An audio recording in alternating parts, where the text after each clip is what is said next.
সকলোকে মোৰ চেনেললৈ ৱেলকাম জনাইছোঁ। আমি DMEৰ যিটো টেকনিকেলৰ এক্সাম হৈ গৈছিলে সেই এক্সামৰ কুৱেশ্যন পেপাৰখন আমি ছল্ভ কৰি আছিলোঁ আৰু এইটো আমাৰ ছেকেণ্ড ভিডিঅ'। ফাৰ্ষ্ট ভিডিঅ'ত আমি 20টা কুৱেশ্যন কভাৰ কৰিছোঁ আৰু নেক্সট ভিডিঅ'ত আমি 20টা কুৱেশ্যন কভাৰ কৰিবলৈ চেষ্টা কৰিম।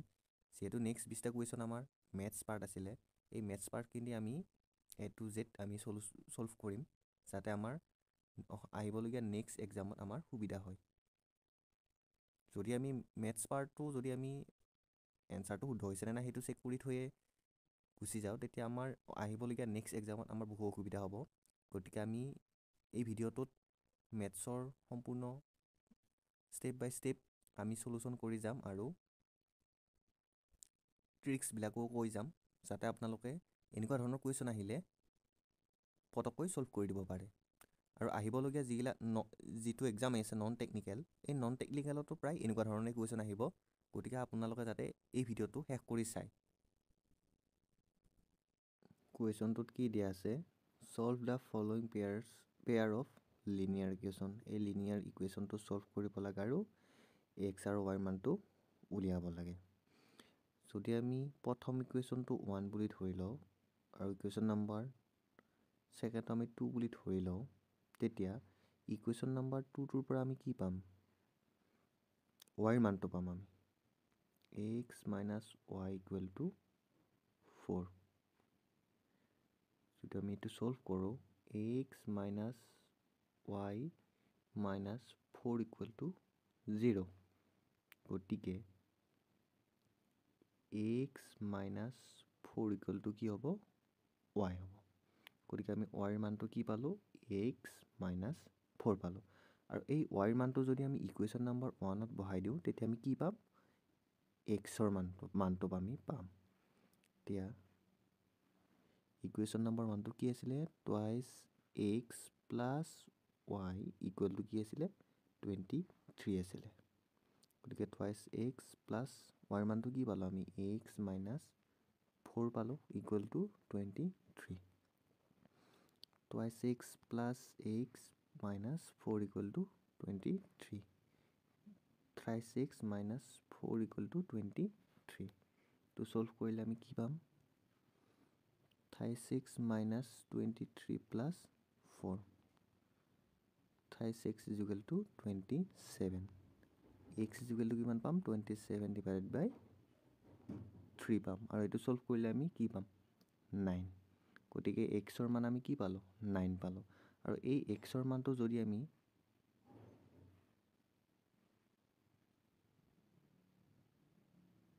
ৱাইৰ ভেলুটোৰ ঠাইত বহাই দিওঁ, তেতিয়া আমি কি পাম, ৱাইৰ মানটো পাম। ৱাইৰ ভেলুটো আমি ইকুৱেশ্যন নাম্বাৰ 2টো ছল্ভ কৰি কি পাইছিলোঁ, Y equal to x minus 4 পাইছিলোঁ। এতিয়া আমি অলপ আগতে এক্সৰ মানটো পালোঁ, এক্সৰ মানটো কি পালোঁ আমি, 9 পালোঁ মাইনাছ 4। যদি আমি ছল্ভ কৰি কিমান পাম, 5 পাম। গতিকে ৱাই ইকুৱেল টু কিমান পালোঁ, 5 পালোঁ আৰু এক্সটো কি পালোঁ আমি, 9 পালোঁ। এইটো হ'ব আমাৰ এনচাৰ। এতিয়া আমি অপশ্যনত চাম, option C is the correct answer. যিকোনো লিনিয়াৰ ইকুৱেশ্যনটো ছল্ভ কৰা আহিলে আমি এই মেথডতে কৰিম, যিকোনো কুৱেশ্যনে হওক। আগন্তুক দিনত যিবিলাক এক্সাম আহি আছে, এই এক্সামবিলাকতো এনেকুৱা ধৰণে কুৱেশ্যন আহিব আৰু এনেকৈ ছল্ভ কৰিব পাৰিব আপোনালোকে।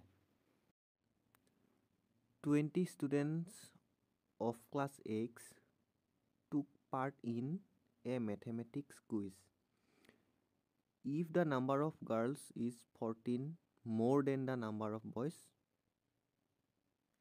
then what is the number of boys who took part in the quiz? মানে বয়ছৰ সংখ্যাটো আমাক উলিয়াব দিছে, বয়ছ কেইজন আছিলে। এতিয়া ধৰা হ'ল বয়ছৰ সংখ্যা এক্স। যদি আমি বয়ছৰ সংখ্যা এক্স বুলি ধৰি লওঁ, তেতিয়া গাৰ্লছৰ সংখ্যা কি হ'ব, গাৰ্লছৰ সংখ্যা অট'মেটিকেলি কি হ'ব, এক্স প্লাছ 14 হ'ব। মানে কুৱেশ্যনটোত দিয়া আছে যে ল'ৰাতকৈ 14টা বেছি ছোৱালীৰ সংখ্যা। গতিকে ল'ৰাৰ সংখ্যা যদি এক্স হয়, তেতিয়া ছোৱালীৰ সংখ্যা হ'ব এক্স প্লাছ 14। এতিয়া আমাক সুধিছে যে ল'ৰাৰ সংখ্যা কিমান আৰু টোটেল সংখ্যা কিমান দি আছে টোটেল ষ্টুডেণ্ট কিমান থকা বুলি কৈছে 20 মানে টোটেল হ'লে কি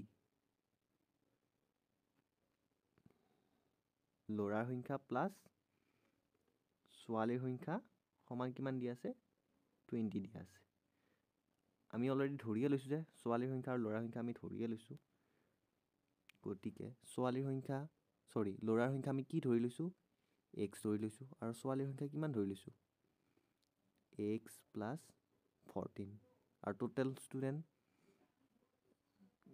ষ্টুডেণ্ট কিমান বুলি কৈছে 20 জন বুলি কৈছে গতিকে এই কুৱেশ্যনটো সলভ কৰি দিলে এনসাৰ ওলাই গ'ল আৰু একদম ইজি আছিল এইটো x plus 14 equal to 20 twice x plus 14 equal to 20 twice x equal to 20 minus 14 x equal to কিমান হ'ব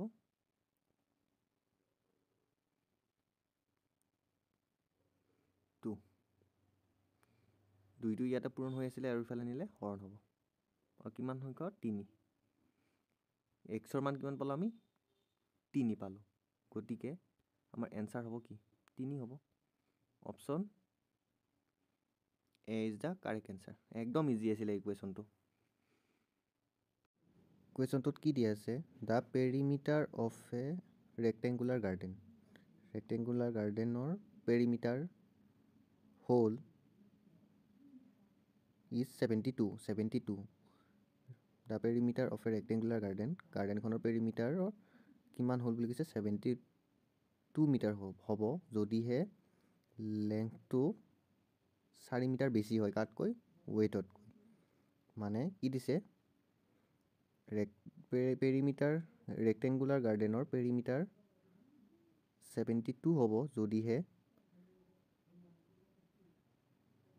লেংথটো ৱেইটতকৈ কিমান 4 মিটাৰ বেছি হয় তাৰপিছত কি সুধিছে what is the length of the garden এই এলটো আমি উলিয়াব লাগে আমি সকলোৱে জানো যে পেৰিমিটাৰ অফ এ ৰেক্টেংগুলৰ পেৰিমিটাৰ বুলি সূত্ৰটো কি আছিলে perimeter equal to 2 into length plus with এইটো হ'ল পেৰিমিটাৰ আৰু পেৰিমিটাৰ কিমান দিছে আমাক 72 দিছে আৰু উলিয়াব লাগে কি লেংথ উলিয়াব লাগে লেংথটো যদি আমি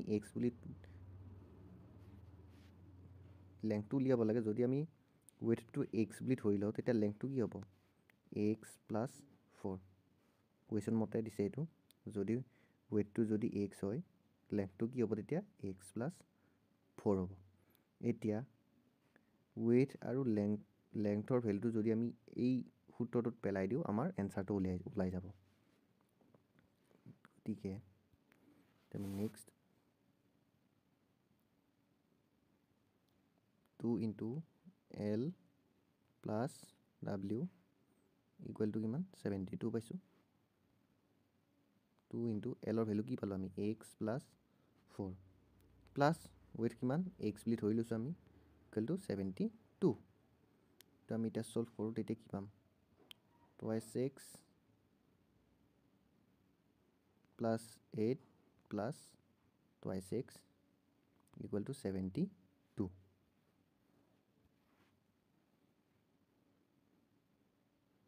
4x plus 8 equal to 72 4x equal to 72 minus 8 x is equal to 64 divided by কিমান 4 আৰু x is equal to কিমান পালোঁ 16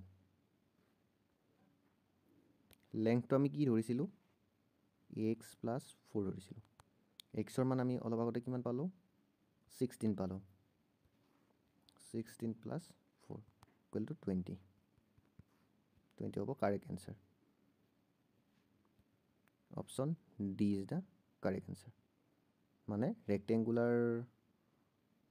ৰেক্টেংগুলৰ পেৰিমিটাৰৰ সূত্ৰটো আমি ফাৰ্ষ্ট ফ'ল' কৰিব লাগিব। তাৰপিছত ষ্টেটমেণ্টত কি দিয়া আছে, লেংথটো কিমান দিয়া আছে, লেংথটো ৱেইটতকৈ 4 মিটাৰ বেছি দিয়া আছে। গতিকে ৱেইটটো যদি এক্স হয় তেতিয়া লেংথটো কি হ'ব, এক্স প্লাছ 4 হ'ব। আৰু এক্স, ৱেইট আৰু লেংথৰ মানটো যদি আমি এই ফৰ্মুলাটোত বহাই দিওঁ, এনেধৰণে বহাই দিওঁ, তেতিয়া আমাৰ এনচাৰটো ওলাই যায়। এতিয়া আমি নেক্সট কুৱেশ্যন কৰিম। এইটো একদম ইজি আছিলে।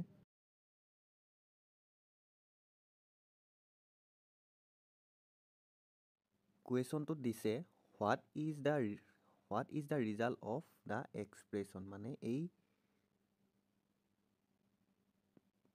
ভগ্নাংশকেইটাৰ যোগফলটো উলিয়াব দিছে। এই কুৱেশ্যনটো আমি তিনিটা ষ্টেপত আমি কৰিব পাৰোঁ। তিনিটা ষ্টেপ লাগিব মাত্ৰ। এই তিনিটা ষ্টেপত আমি ছল্ভ কৰিম। গতিকে পলম নকৰি আমি কুৱেশ্যনটো কৰোঁ। ফাৰ্ষ্ট আমি এই যিকেইটা ভগ্নাংশ দিয়া আছে, এই ভগ্নাংশকেইটাৰ যিকেইটা ডিনমিনেটৰ আছে, সেই ডিনমিনেটৰকেইটাৰ আমি কি উলিয়াই ল'ম, LCM উলিয়াই ল'ম। ফাৰ্ষ্ট ষ্টেপত আমি LCM উলিয়াই ল'ম। নেক্সট ষ্টেপত আমি যেতিয়া LCM উলিয়াই ল'ম, LCM উলিওৱাৰ পাছত আমি ছেকেণ্ড ষ্টেপত আমি এই এক্সপ্ৰেশ্যনটো ৰিৰাইট কৰিম, মানে পুনৰ লিখিম। লিখাৰ পাছত এই ভগ্নাংশকেইটা যেতিয়া আমি প্লাছ কৰি দিম, তেতিয়া আমি ইয়াৰ ৰিজাল্টটো পাই যাম। গতিকে আমি ষ্টেপ বাই ষ্টেপ কৰোঁ। এনেকৈ ক'লে বুজি নাপাব পাৰে হয়তো কিছুমানে।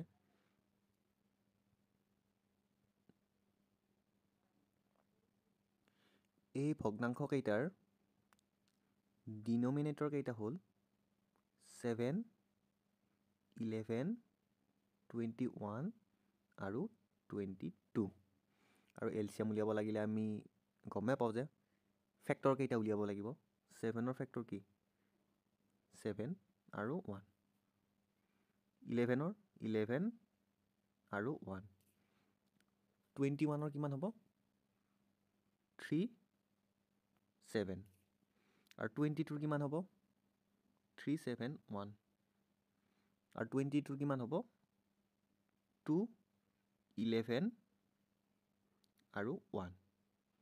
এতিয়া 7, 11, 21 আৰু 22ৰ LCM কি হ'ব,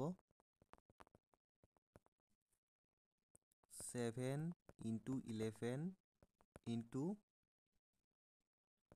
3 × 2। এইকেইটা পূৰণ কৰিলে কিমান পাম আমি, 4, 6, 2 পাম। হ'ল। এই ভগ্নাংশকেইটাৰ যিকেইটা ডিনমিনেটৰ আছিলে, সেই ডিনমিনেটৰ কেইটাৰ আমি কি উলিয়াই ল'লোঁ, LCM উলিয়াই ল'লোঁ। এতিয়া নেক্সট ষ্টেপত আমি কি কৰিম, নেক্সট ষ্টেপত আমি যিকেইটা ভগ্নাংশ আছিলে সেইকেইটা ৰিৰাইট কৰিম, মানে পুনৰ লিখিম এই LCMটোৰ সৈতে। এতিয়া আমি প্ৰথম ভগ্নাংশটো কি পাইছোঁ, 3/7।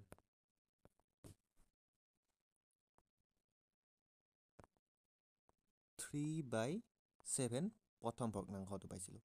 আৰু LCM আমি কিমান পালোঁ, ডিনমিনেটৰ কেইটাৰ 4, 6, 2 পালোঁ। মানে তলৰটো কিমান পালোঁ আমি, 4, 6, 2। 4, 6, 2টো আমি কেনেকৈ পাম, মানে 3/7ৰ যিটো ডিনমিনেটৰ আছে, সেই ডিনমিনেটৰ কেইটাৰ LCM হ'ল 4, 6, 2। আৰু আমি নেক্সট ষ্টেপত যেতিয়া আমি ৰিৰাইট কৰিম বা পুনৰ লিখিম LCMৰ সৈতে, তেতিয়া আমি কি লিখিব লাগিব, যে 7ৰ লগত আমি কি পূৰণ কৰিলে 4, 6, 2 পাম। যদি আমি 7ৰ লগত কি পূৰণ কৰোঁ, 7 × 66 পূৰণ কৰোঁ, তেতিয়া আমি ডিনমিনেটৰটো কি পাম, 4, 6, 2 পাম। যিহেতু আমি এই ভগ্নাংশটোৰ তলত 66 দিলোঁ, গতিকে ওপৰটো কি দিম, 66 দিম।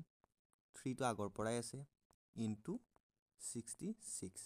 এইটো হ'ল, যেতিয়া আমি LCM লৈ পুনৰ ভগ্নাংশটো ৰিৰাইট কৰিম বা পুনৰ লিখিম, তেতিয়া এই নিয়মটো ফ'ল' হয়।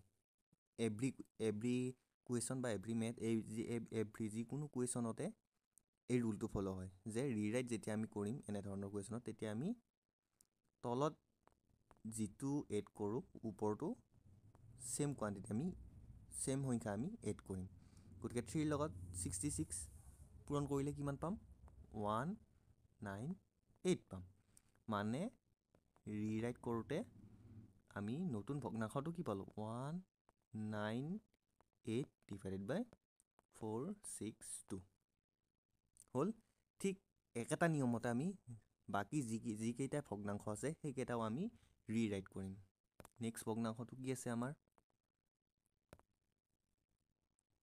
-6/11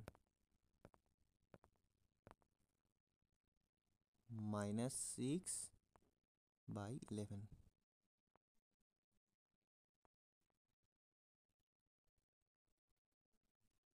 এইটো আমি নাজানো তলৰটো ডিনমিনেটৰৰ এলচিএম কি পাইছিলোঁ 462 পাইছিলোঁ গতিকে 462 পাবলৈ হ'লে 11 লগত আমি কি পূৰণ কৰিব লাগিব 42 পূৰণ কৰিব লাগিব যিহেতু আমি 11ত 42 এড কৰিলোঁ ওপৰটো কি কৰিম 42 এড কৰিম মানে 6 × 42 11 × 42 এইটো আমি পালোৱে অলৰেডি আৰু এইটো কি হ'ব -252 হ'ব নেক্সট ভগ্নাংশটো হ'ল এইটো যিটো আমি ৰিৰাইট কৰি পালোঁ পুনৰ লিখি পিনে পালোঁ আমি নেক্সট ভগ্নাংশ কেইটা লিখিব আমি এইটো এটা নতুন ভগ্নাংশ পালোঁ আৰু এইটো এটা নতুন ভগ্নাংশ পালোঁ 462 সৰি এইটো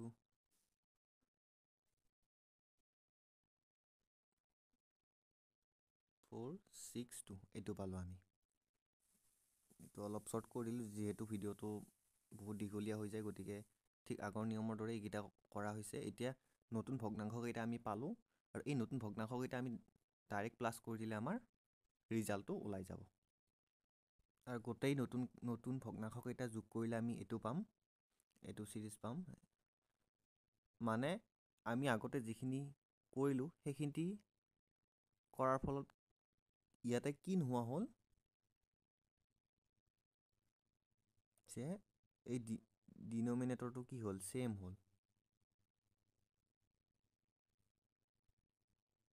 আৰু এইকেইটা আমি যেতিয়া আমি প্লাছ কৰি দিম আমাৰ এনচাৰটো পাই যাম এতিয়া ভাল হ'ল ডিনমিনেটৰটো সেম হয় গতিকে কমন লৈ দিওঁ আৰু বাকীকেইটা কি প্লাছ কৰি দিলে 198 প্লাছে মাইনাছে -252 প্লাছে মাইনাছে -176 আৰু প্লাছে +105 আৰু এইটো যদি আমি কেলকুলেশ্যন কৰোঁ কি পাম আমি -125 ডিভাইডেড বাই 462 এইখিনিতে আছিল এই কুৱেশ্যনটোত অপশ্যন কি হ'ব চিটো কাৰেক্ট হ'ব আমাৰ হ'ল এনেকুৱা ধৰণৰ কুৱেশ্যন আহিলে আমি কি কৰিম ফাৰ্ষ্ট যে ডিনমিনেটৰ কেইটাৰ এলচিএম উলিয়াই ল'ম এলচিএম উলিওৱাৰ পাছত আমি নতুন ভগ্নাংশকেইটা লিখি ল'ম এনেকৈ যে 7ৰ লগত কি পূৰণ কৰিলে আমি তলতটো পাম এনেকৈ কৰিলে আমি নতুন ভগ্নাংশ পাম আৰু নতুন ভগ্নাংশকেইটা যেতিয়া আমি প্লাছ কৰি দিম প্লাছ কৰাৰ লগে লগে আমি এনচাৰটো পাই যাম গতিকে আমি নেক্সট কুৱেশ্যনটো কৰোঁ এতিয়া